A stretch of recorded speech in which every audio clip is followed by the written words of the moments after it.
Rescate de tradiciones. México es un país pluricultural. Está enriquecido por diversas culturas, pero aún así tenemos tradiciones en común. Una de ellas es el Día de Muertos. Según la tradición del Día de Muertos, cada año nos visitan los seres queridos que ya no están con nosotros. Existen diversas maneras de recibirlos y festejar su paso por el mundo de los vivos en estas fechas tan especiales. Una de las más representativas corresponde a la realización de un altar de muertos. Pero, ¿de dónde vienen estas costumbres? Inicios. Se dice que desde el Mictlán, cada año los difuntos emprenden el viaje al mundo de los vivos para visitar a sus familiares y son recibidos con festejos, comida y diversos elementos para que emprendan con más fuerza el camino de vuelta. El altar es una manera de honrarlos. Ahí se coloca todo aquello que el familiar o amigo disfrutó mientras vivía, desde comida hasta objetos personales. Hay que recordar que esta tradición se remonta a la época prehispánica, cuando se creía que las personas al morir iniciaban un viaje hacia el Mictlán, también conocido como el Xomayán, es decir, el reino de los muertos. Este viaje duraría 4 días en los cuales se le ofrecían ofrendas a los dioses. Después de 4 años de pruebas podrían llegar al último piso en donde descansarían eternamente. ¿Cuándo? Los días en que se coloca el altar pueden variar, sin embargo, es recomendable colocarlo desde el 28 de octubre, pues es cuando comienza la llegada de algunos de los difuntos. Se cree que ese día llegan a la tierra las personas que murieron de manera violenta en accidentes, de un asesinato o diferentes formas que son pues brutales, ¿verdad? El 29 de octubre pensamos o se tiene la creencia de que vienen las personas que murieron en el agua ahogadas o asfixiadas. El 30 de octubre se recuerda a las personas que fallecieron y no tienen a nadie que la recuerde, que eran personas solas, a lo mejor ancianitos o personas solteras que no tenían ningún familiar que la recuerde o que ya toda su familia falleció. Entonces se dedica ese día a las personas que eran solitarias o a las ánimas en pena que no tienen quien la recuerde. El 31 de octubre se dice que son las almas de aquellos bebés que murieron antes de nacer, cuando estaban todavía en el vientre de la mamá o durante el parto. El 1 de noviembre se le conoce, que es uno de los más populares, el Día de los Fieles Difuntos. ¿Qué quiere decir eso? Aquellas personas que eran adultas ya cuando fallecieron o las personas de la tercera edad. Y el 2 de noviembre es el Día de los Inocentes, de los niños que estaban de 1, 2 años, 3 años en edad escolar, por ejemplo. También incluso en la actualidad algunas personas lo ponen el 27 de octubre porque se dice que es la fecha en la que nuestras mascotas que ya fallecieron vienen a visitarnos, sean gatitos, perritos, peces, también se les hace una ofrenda y se ponen los objetos que utilizaban ellos en vida. Existen diversas maneras de colocar un altar. Se debe elegir entre 4 opciones y estas son representadas por niveles o son diferenciadas por los niveles. Existen 4 opciones de 1, de 2, de 3 y de 7. Son las más comunes. Ahorita vamos a ver las especificaciones de cada una de ellas, qué es lo que se coloca y sobre todo el significado que tiene, porque recordemos que el altar se crea no nada más para que venga y coma, sino cada elemento que hay tiene un significado. La primera de ellas es la que corresponde al ras de piso sobre un petate, el cual es conocido como altar de cementerio. Ahí se podrán colocar todos los elementos de la ofrenda. Se le conoce así como altar de cementerio porque es el que comúnmente colocaban en los panteones, ¿sí? Tenemos 2 palabras que son importantes. La primera es petate, que a lo mejor muchos no saben qué es. El petate es se le dice estilo, algo así, pero es prácticamente un mantel, un tapete que está cosido de palmilla y podemos observar a una señora que lo está tejiendo, ¿verdad? Y ofrenda. Es muy importante, ¿por qué? Porque es lo que, como llamamos comúnmente al altar de muertos, ofrenda, como le dice su nombre, es lo que ofrecemos, ¿sí? Llámese el pan, las frutas, las calabritas, la comida, todo lo que colocamos lo estamos ofreciendo a las almas, entonces por eso se llama ofrenda. Aquí podemos observar algunos ejemplos del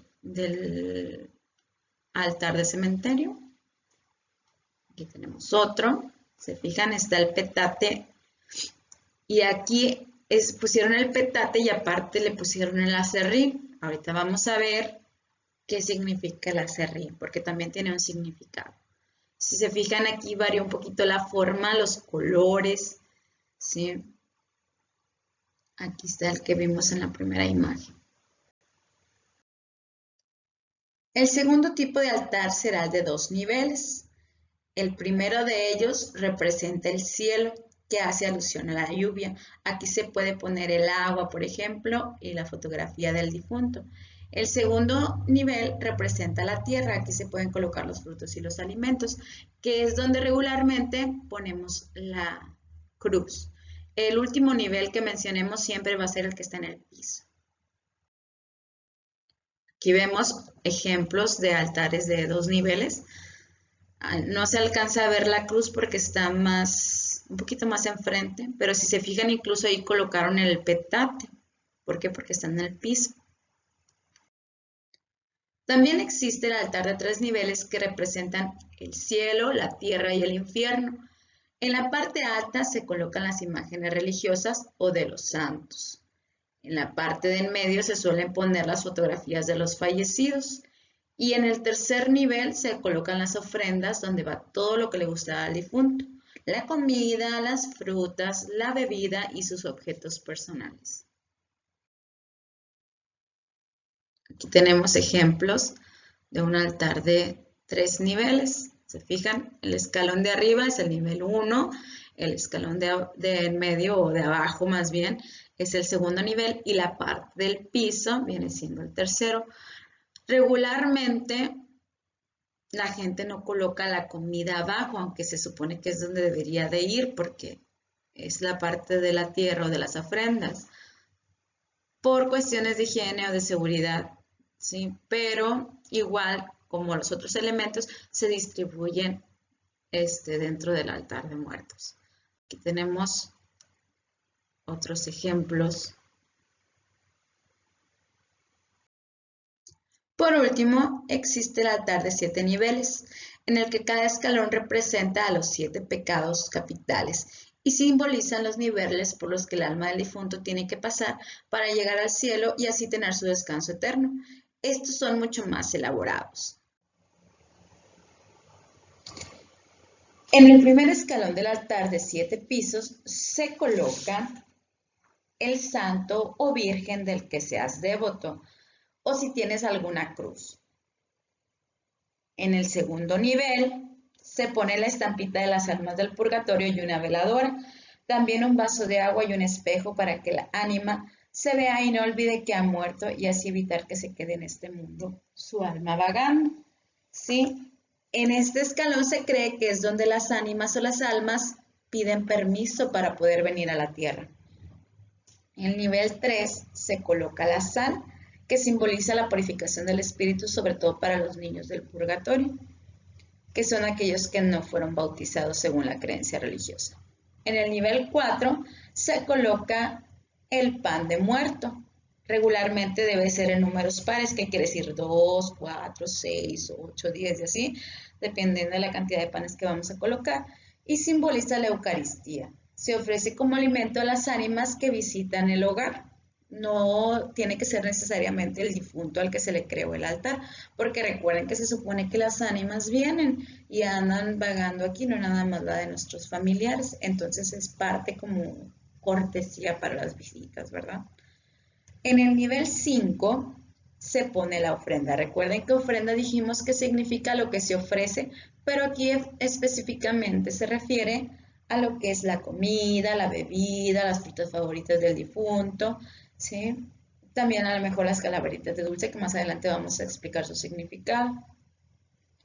En el nivel 6 se coloca la fotografía de las personas fallecidas a las cuales se le hace la ofrenda, aunque también en la actualidad vemos que cuando son muchos familiares se distribuyen en todo el altar. Más que nada lo hacen para estética, para que se vea bonito, pero se dice que en el nivel 6 es donde deben de ir las fotografías de los difuntos. También se incluyen sus pertenencias, ¿sí? ¿Por qué las pertenencias? Porque así el difunto se dice que recuerda sus vivencias en la tierra, los recuerdos que tiene con su familia. Cuando son niños se les ponen juguetes o incluso con las personas adultas se dice que ellas las utilizan para recordar lo que hacían en vida, ¿verdad? Y el número 7 es el de la cruz. Aquí va una cruz de camándula hecha de tejocotes, lima o en dado caso una cruz normal o de ceniza también se utiliza cal, o semillas o incluso ponen sal. Algunos utilizan la flor de cempasúchil, ¿sí? Para que el difunto expíe sus culpas. Cuando se le colocan las veladoras, o aunque no se le haga, se dice que también representa los puntos cardinales para que el difunto no se pierda, sepa hacia dónde dirigirse, se oriente. Es como un tipo mapa, ¿verdad? Y aquí podemos observar algunos ejemplos de altares de muertos de 7 niveles. Se fijan la distribución de los elementos puede variar, algunos hasta lo mezclan. Y incluso la extensión, la dimensión del altar, pues suelen ser algunos muy grandes, otros muy pequeños y siempre son muy coloridos y llamativos. Hasta aquí ya hemos explicado los niveles y algunos de los elementos que contiene el altar de muertos, pero eso no significa que sean todos. En realidad existe una variedad más amplia de cosas que se agregan al altar y cada uno tiene un significado. Enseguida vamos a ver otros con ese objetivo que se tiene para colocar. Otro de los elementos muy característicos son las flores. La flor por excelencia de los altares es la flor de cempasúchil en color amarillo o naranja. ¿Sí? Esta flor representa, en el caso de color naranja, el sol y ayuda a guiar a las almas hasta la ofrenda por su singular olor. Cuando es amarilla simboliza la tierra. También se utiliza o actualmente algunas personas incluyen lo que es la flor de nube o la dalia en color blanco, que nos da como significado el cielo o la pureza. Y por último, se usa la flor de terciopelo, ahí tenemos también lo que es la dalia, en color morado. Cuando ponemos flores en color morado, estamos simbolizando el luto. Otros elementos que también se colocan son el arco y el cholo, que es el perrito, ¿verdad? El arco, en algunos lugares lo decoran con flores y lo ponen alrededor de la puerta, otros lo colocan encima del altar de muertos específicamente, y les digo, le incluyen flores, hojas de palma, frutas, incluso algunos veladoras o juguetitos o elementos, pan de muerto también.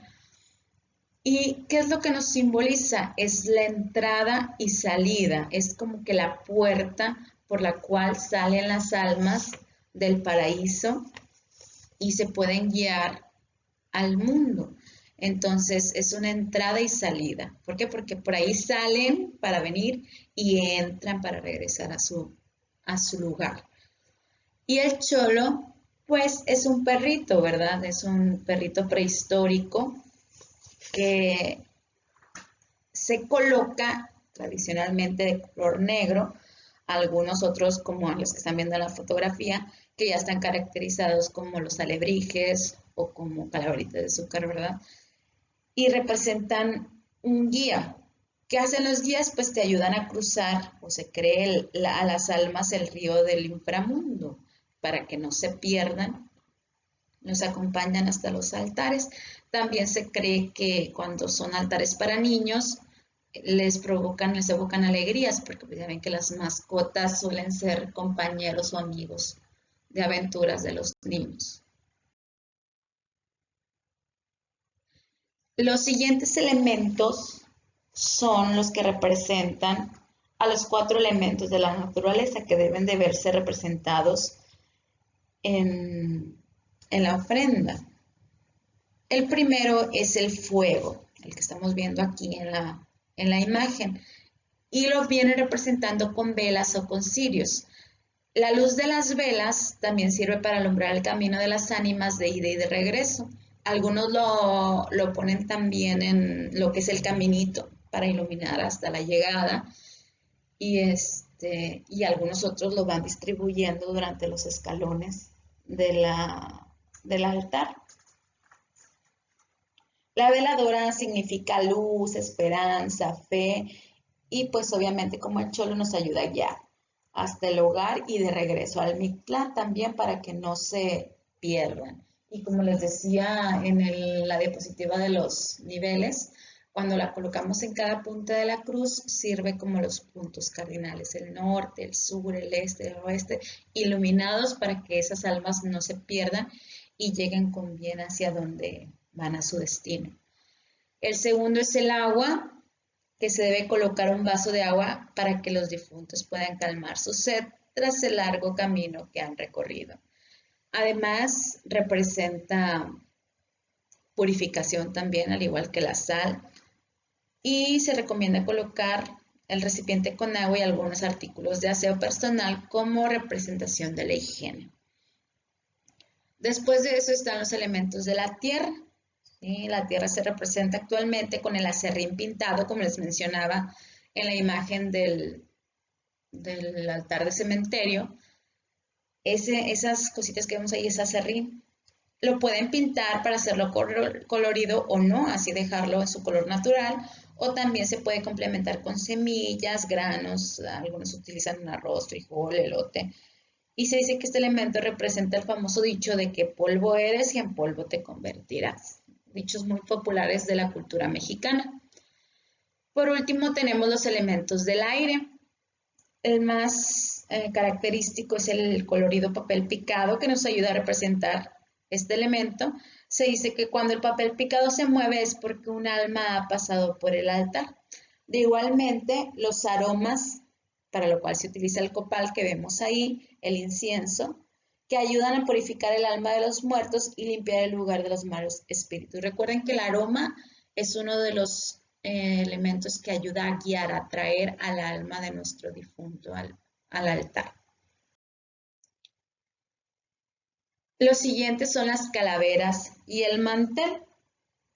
Tenemos aquí las calaveritas, el primero que vamos a explicar, y es parte del humor de la cultura mexicana. Las calaveras de azúcar representan el sentido del humor con que los mexicanos vemos la muerte. Actualmente también se ponen calaveras de chocolate, igual que los dulces tradicionales, también se puede decir que es como un hecho de que estamos aceptando que tarde o temprano a todos nos va a llegar la muerte.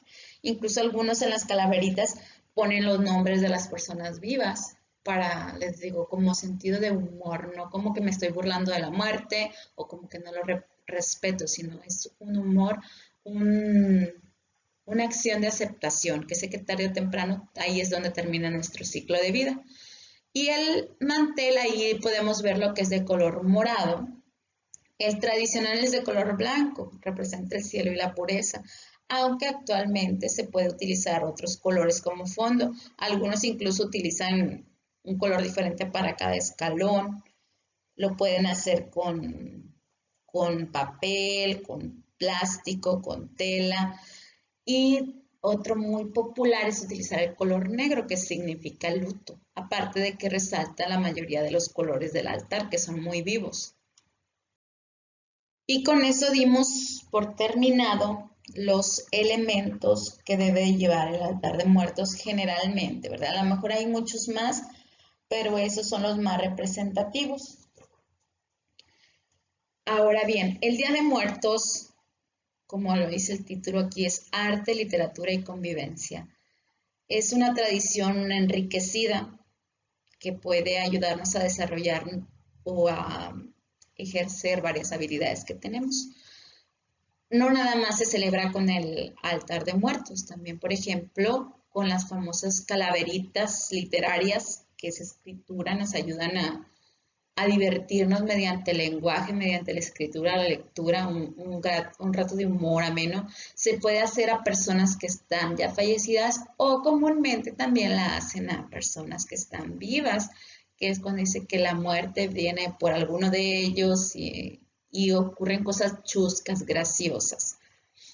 También muchos se suelen disfrazar de calavera, de la muerte, de la Catrina o del Catrín, y tiene un significado, lo hacen o un propósito. Muchos lo hacen porque, así como en algunas otras tradiciones, como en Estados Unidos, que piden el famoso Halloween, bueno, esta tradición que es totalmente mexicana, piden la calaverita. Los niños van con una vela blanca iluminando el camino y pidiendo sus dulces tradicionales, sus colaciones, cosas así. También, por ejemplo, aquí en Nuevo Laredo me tocó en años anteriores de la pandemia, en los cementerios hacían teatro de calle, hacían obras de teatro referentes al Día de Muertos para reforzar los valores, el recuerdo de las familias. Algunos otros lo hacen para danzar o para hacer música, que también tenemos en nuestro país un repertorio muy amplio de danzas, de bailes, de canciones. Y por último, que es la más significativa, yo creo, la más popular, ir a visitar a nuestros difuntos al panteón. Como les repetí, algunos van y dejan la ofrenda directamente y otras personas no lo hacen solamente estos días, sino todo el año, a colocarles flores, veladoras, agua, comida, juguetes, o simplemente para convivir entre la familia que está viva y con sus fieles al recordar todas las cosas que vivían.